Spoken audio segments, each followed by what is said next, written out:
ప్రజాప్రతినిధులు అనేటోళ్ళు విలేకరులతోని ఎట్లా మెదలాలే?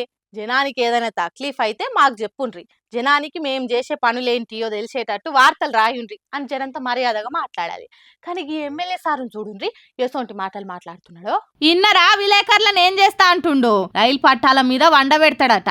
అంటే ఓ తీరుగా సంపుతా అన్నట్టు వార్నింగ్ ఇచ్చిండు. నా మీద లేనిపోని వార్తలు రాసి నా పతారా జడగొట్టే పనులు చేస్తే ఊకునేది లేదు. నేను ఎవ్వనికి భయపడను. నాకు మీడియా అంటే లెక్కలేదు. ఏం రాసుకుంటారో రాసుకోండ్రి. నేను ఉత్తగానే ఎమ్మెల్యేని కాలేదు, ఎన్నో చేసినోన్ని. మీరు నాకు లెక్క కాదన్నట్టు ఏకంగా గుండాలు రౌడీలు బెదిరించినట్టే విలేకరులను బెదిరించిండు అనంతపురం జిల్లా Guntakal TDP MLA Gummanur Jayaram sir. మళ్ళోసారి నుండ్రి ఇతగాడి లెక్క చేయని మాటలు.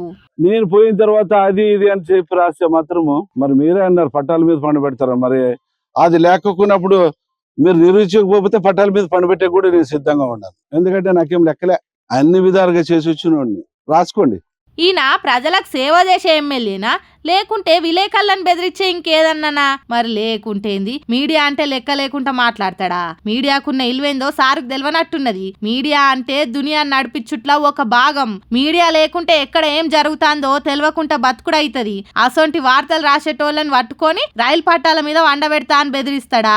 మీడియా అంటే లెక్కలేనోడు రేపు ప్రజలకు ఏం సేవ చేస్తాడు? ఈ ఎమ్మెల్యే గురించి రాస్తే మంచిగానే రాయాలన్నట వార్తలు, లేకుంటే లేదట. చూసిండ్రా ఎట్లున్నదో ఎమ్మెల్యే వ్యవహారం. వీళ్ళు ఏం చెప్తే అది చేసే తానికే ఉన్నారు విలేకరులు. మంచి చేస్తే ఎవరైనా మెచ్చుకుంటారు, ప్రజలను పట్టించుకోకుంటే చెడ్డగానే రాస్తారు. ఇది తెలియకుండా ఇతగాడు ఎమ్మెల్యే ఎట్లయిండో ఏమో అని తిట్టుకుంటున్నారట ఈ మాటలు విన్న పబ్లిక్.